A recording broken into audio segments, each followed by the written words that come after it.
What's up, baseball players? I'm Dan Blewett. In today's video, let's talk about recruiting, and specifically, we're going to talk about how subjective recruiting actually is.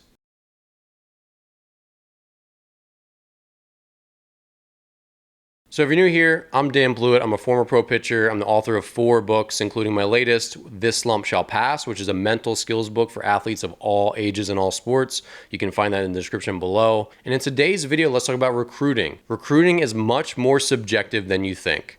And the reason is that it's human beings who are out there recruiting you. And college coaches are going to come in and watch, a scouting combine, a showcase, a tournament event, and they're going to say, this is what my idea of a perfect pitcher looks like, of a perfect third baseman looks like, or a perfect catcher, and we need a catcher, what they look like. Some coaches are going to think a third baseman should be 6'2" and really wiry and athletic. Another coach might think a great third baseman is a really thick, stout, strong-looking, 5'11" or 6-foot guy. Everyone's going to bring their own subjective ideas of what the perfect recruit for a given position is going to look like. Someone's going to think one pitcher's mechanics look amazing and are super powerful and efficient, and another person's like, I think they're too low effort or too herky-jerky, or I don't like the way he throws. I don't like his arm action. These are all subjective judgments, and they're not necessarily based in hard science or hard data. Really, just with the fact that we're all humans analyzing baseball players means we're going to bring our own biases to the table. I have friends who are pro scouts, and they say this the same. Like,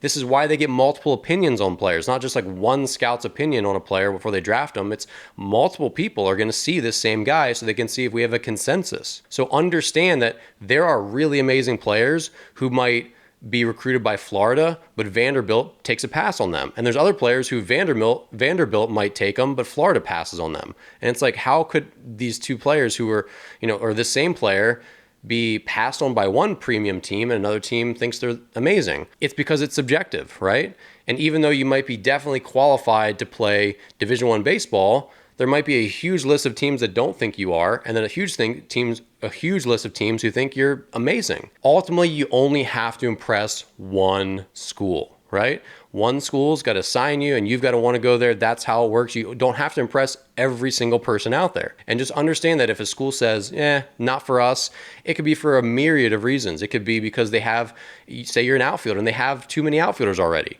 Or you're a third baseman and they really need a power hitting third baseman, and you're an amazing glove work third baseman, you've got an amazing arm, but they need a little more power and you don't have that. That doesn't mean it's a knock on you that you're not going to play college baseball. It just means that you're just not a right fit for them. And so just make sure you understand that roster needs, coaches' biases and what they think about your mechanics or your size or the way you move, those are subjective things.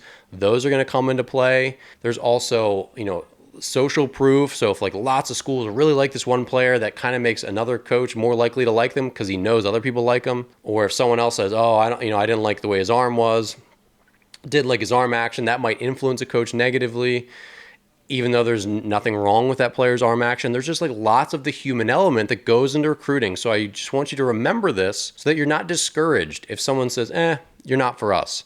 Not for us just means you're not a good fit for that program. It doesn't mean you're not a good ball player or that you're not good enough to play for a program of that caliber. It just means that it's not a good fit. That's often the same way it is in the dating world. Just because someone doesn't think you're the person for them doesn't mean you're not a great person or a great relationship candidate for someone else. It just means we're not a fit. It's okay. So just understand that throughout life, there's lots of subjectivity.